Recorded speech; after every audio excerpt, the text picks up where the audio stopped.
Assalamualaikum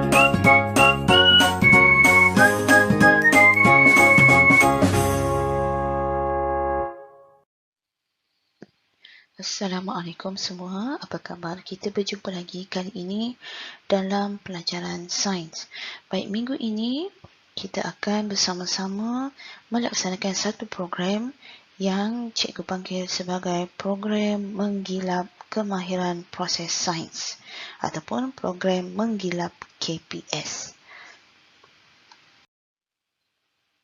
Baiklah semua, tujuan ataupun objektif program ini cikgu laksanakan adalah untuk membantu murid untuk mencapai beberapa objektif. Yang pertama, cikgu berharap murid-murid tahu, faham dan boleh menentukan parameter sesuatu objek. Yang kedua, tahu, faham dan boleh menentukan parameter secara perbandingan. Yang ketiga, tahu, faham dan boleh mengenal pasti parameter berdasarkan kata kunci. Dan yang keempat, tahu, faham dan boleh mengenal pemboleh ubah.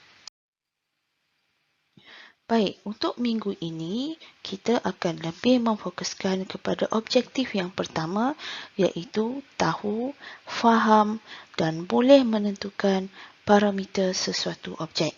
Baik, sebelum kita pergi lebih jauh, murid-murid perlu faham apakah yang dimaksudkan dengan parameter.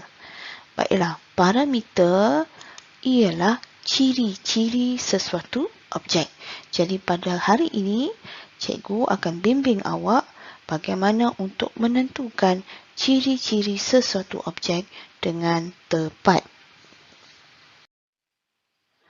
Baiklah, untuk menjawab soalan-soalan kemahiran proses sains ataupun soalan-soalan KPS dengan tepat, dengan baik, murid-murid harus tahu untuk menentukan sesuatu parameter buat sesuatu objek.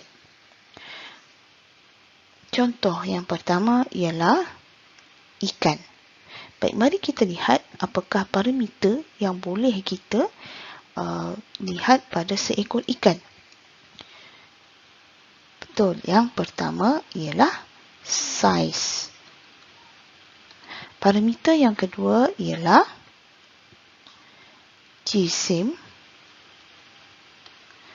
Dan parameter yang ketiga ialah jenis. Baik, selepas kita mengetahui parameter sesuatu objek itu, barulah kita boleh menulis jawapan dengan betul. Baik, jawapan yang tepat haruslah mengandungi parameter dan disambungkan dengan objek. Baik, contoh jawapannya ialah yang pertama, parameter saiz dan objeknya ialah ikan. Jadi jawapannya ialah saiz ikan. Yang kedua, jisim ikan. Dan yang ketiga ialah jenis ikan.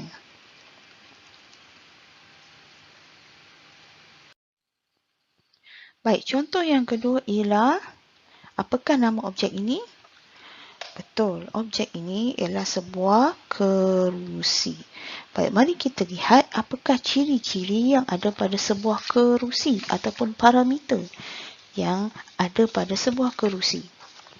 Baik, ada beberapa parameter yang boleh kita nyatakan untuk sebuah kerusi, iaitu yang pertama dari segi ketinggian,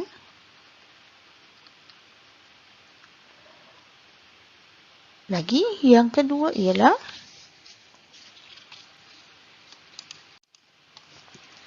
betul, saiz. Ciri yang ketiga ialah bentuk. Dan ciri yang keempat ialah jenis. Jadi daripada parameter ini kita dapat menulis jawapan yang tepat untuk objek ini. Ingat, ia harus dimulai dengan parameter dan disambungkan dengan objek. Jadi yang pertama, ketinggian kerusi. Yang kedua ialah saiz kerusi. Yang ketiga, bentuk kerusi. Dan yang keempat, jenis kerusi. Baik, dapat? Baik, diberi sebuah gambar rajah pokok. Jadi pokok ini adalah objek. Baik, apakah ciri-ciri ataupun parameter yang boleh kita lihat pada sebuah pokok? Baik, yang pertama, betul, jenis pokok, jenis. Parameter yang kedua ialah bilangan. Bilangan apa dia? Bilangan. Lagi parameter yang boleh kita lihat juga ialah pada saiz. Dan yang keempat, kita juga boleh melihat kepada parameter ketinggian. Jadi, untuk menulis jawapan yang tepat, kita haruslah menggabungkan parameter dan objek. Jadi, jawapan yang pertama ialah jenis pokok. Yang kedua, bilangan. Untuk konteks ini kita ingin melihat pada ciri bilangan daun. Yang ketiga ialah saiz pokok ataupun saiz batang pokok. Dan yang keempat, ketinggian pokok. Okey, dapat? Baik, contoh yang seterusnya, ini adalah sebuah kereta api. Baik, parameter yang kita boleh lihat pada sebuah kereta api ialah yang pertama, betul, saiz. Kita boleh lihat dari segi saiz. Kemudian yang kedua, kita boleh lihat juga dari segi panjang. Dan yang ketiga, kita boleh lihat ciri dari segi jisim. Jadi jawapan yang tepat, ingat, haruslah dimulai dengan parameter dan disambungkan dengan nama objek. Jadi jawapannya ialah saiz kereta api. Yang kedua, panjang kereta api. Dan yang ketiga, jisim kereta api.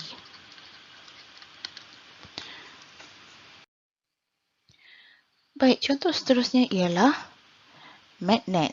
Baik, apakah ciri-ciri yang kita boleh lihat pada sebuah magnet? Baik, betul. Yang pertama ialah dari segi jenis. Kedua, saiz. Dan yang ketiga, kekuatan. Jadi, jawapan yang tepat haruslah dimulai dengan parameter dan disambungkan dengan nama objek. Jadi yang pertama jawapannya ialah jenis magnet. Yang kedua, saiz magnet. Dan yang ketiga, kekuatan magnet.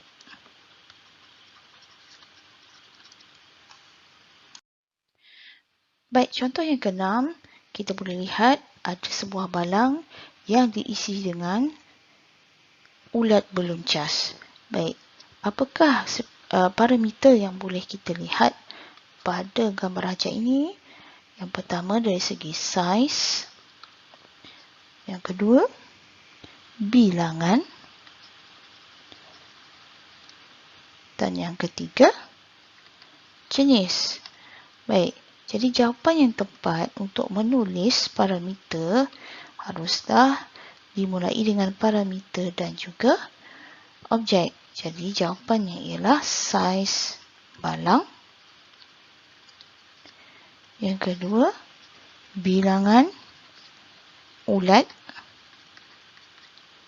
belum cas.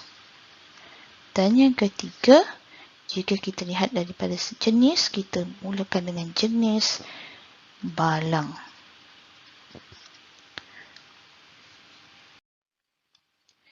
Baik, untuk contoh ini diberikan sebuah gambar rajah litar elektrik. Jadi, antara parameter yang boleh kita lihat pada sebuah litar elektrik ialah yang pertama, dari segi bilangan, kemudian parameter jenis.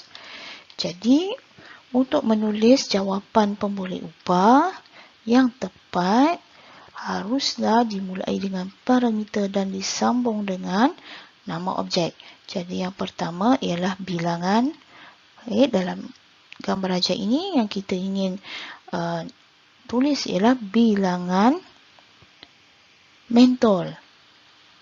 Atau boleh jadi juga kita nak tulis bilangan sel kering. Okey. Manakala untuk jenis, kita boleh lihat pada jenis apa objek dia? Jenis mentol.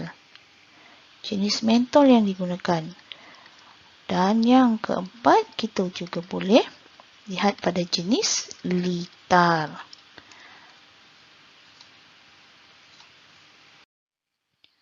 Baiklah, contoh seterusnya ialah roti. Baik, diberikan objek roti. Jadi, apakah parameter yang boleh kita lihat pada roti? Baik, yang pertama, dari segi saiz. Yang kedua, jenis. Dan yang ketiga, bilangan. Jadi, untuk menulis jawapan pemboleh ubah dengan tepat, jawapannya haruslah dimulai dengan parameter dan disambungkan dengan nama objek. Jadi yang pertama ialah saiz roti, jenis roti, dan yang ketiga bilangan roti. Contoh yang ke-9 ialah objek span. Jadi, apakah parameter yang kita boleh lihat pada span? Yang pertama, dari segi jenis. Dan yang kedua, dari segi ketebalan. Jadi, untuk menulis jawapan dengan tepat, haruslah dimulai dengan parameter dan disambungkan dengan nama objek. Jadi, jenis span. Dan jawapan yang kedua ialah ketebalan span.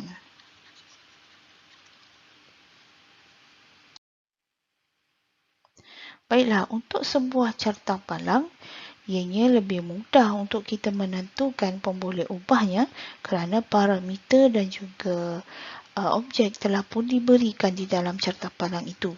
Jadi, untuk menentukan pemboleh ubah bagi carta palang ini, kita cuma lihat pada bahagian tajuk carta palang, tajuk mengufuk dan tajuk yang mencancang ini.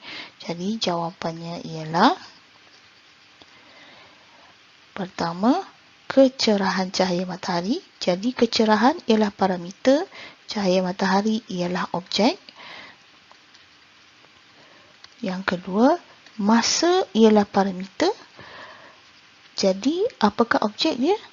Parameter adalah masa. Objek dia ialah penyiasatan. Untuk ini, kita gunakan untuk masa. Kita tak ada objek yang ingin dinilai. Jadi, kita tambahkan perkataan penyiasatan. Masa penyiasatan. Baiklah semua, kita dah lihat 10 contoh objek dan juga parameter yang bersesuaian dengan objek tersebut dan bagaimana untuk menulis pemboleh ubah dengan tepat menggunakan gabungan parameter dan juga objek. Baiklah, untuk tugasan minggu ini, cikgu nak murid-murid siapkan satu nota tingkap kreatif dengan menggunakan contoh-contoh yang telah cikgu berikan sebentar tadi. Baik, untuk menghasilkan sebuah nota tingkap kreatif, murid-murid perlu menyediakan beberapa bahan, iaitu yang pertama ialah kertas warna, yang kedua beberapa keping kertas A4, kemudian gam, gunting, pensel warna ataupun pen berwarna. Okey, setelah itu dengan menggunakan kertas warna tadi, awak tuliskan tajuk nota tingkap kreatif untuk minggu ini, iaitu 01, tahu, faham dan boleh menentukan parameter sesuatu objek di bahagian atas kertas tersebut. Pastikan kertas yang awak gunakan itu ditulis secara menegak, bukannya mengufuk. Okey, pastikan nota awak dalam keadaan menegak. Baik, langkah seterusnya ialah awak gunakan kertas A4 tadi, awak potong kepada 10 bahagian ataupun 10 kertas yang sama besar. Okey, awak boleh gunakan kreativiti awak. Kalau awak tak nak bentuk macam ni pun tak apa. Yang penting ia mestilah boleh dilipat kepada dua bahagian seperti ini. Dilipat dua. Okey, selepas itu, bahagian dalam ataupun bahagian kanan kertas A4 itu tadi, awak lukiskan contoh objek. Kemudian di bahagian luar ataupun di bahagian kiri sebelah atas nota itu tadi, awak tuliskan pemboleh ubah untuk objek tersebut. Okey, pastikan ia ada parameter dan juga objek. Okey, selepas itu awak tampalkan di atas kertas warna tadi. Okey, gunakan kreativiti awak. Kalau awak tak nak guna kertas A4 warna putih, awak boleh juga gunakan kertas berwarna yang lebih terang supaya lukisan dan juga tulisan awak boleh dibaca dengan jelas. Kemudian awak teruskan langkah ini sehinggalah semua contoh ke-10 contoh itu tadi ada di dalam nota tingkap kreatif awak. Baiklah, itu sahaja pelajaran kita pada hari ini. Cikgu harap awak dapat sesuatu daripada pelajaran kita pada hari ini. Selamat belajar. Selamat menyiapkan nota tingkap kreatif. Sekian. Terima kasih. Bye.